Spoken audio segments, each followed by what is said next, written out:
నమస్తే, నేను మీ ఈశ్వర్. ఈ6 న్యూస్కి స్వాగతం. వార్తల్లోని ముఖ్య అంశాలు.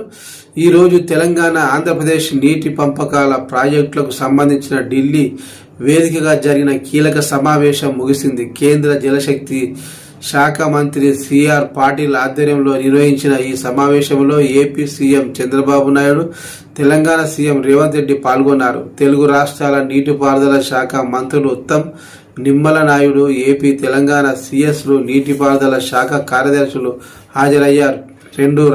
రెండు రాష్ట్రాల మధ్య నెలకొన్న జల వివాదాలకు సంబంధించి ఢిల్లీలో జరిగిన ఈ సమావేశం తెలుగు రాష్ట్రాల్లో తీవ్ర ఉత్కంఠ రేపింది. రెండు రాష్ట్రాల మధ్య నీటి వివాదాల ఎజెండా ఈ సమావేశం జరిగింది. గోదావరి బనకచర్ల ప్రాజెక్టును సింగిల్ పాయింట్ ఎజెండాగా ఏపీ ప్రతిపాదించింది. 13 అంశాలను ఎజెండాలో ప్రతిపాదించింది తెలంగాణ ప్రభుత్వం.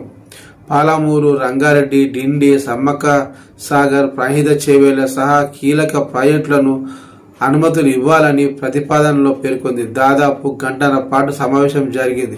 సమస్యల పరిష్కారం కోసం కమిటీ వేస్తామని కేంద్రం తెలిపింది.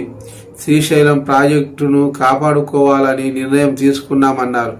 నిపుణుల కమిటీ ఇచ్చిన నివేదిక ఆధారంగా చర్యలు తీసుకుంటామని, గోదావరి బోర్డు తెలంగాణలో ఉండేలా నిర్ణయం తీసుకున్నామని తెలిపారు. రెండు రాష్ట్రాలకు న్యాయం జరిగేలా చర్యలు తీసుకుంటున్నామని అన్నారు.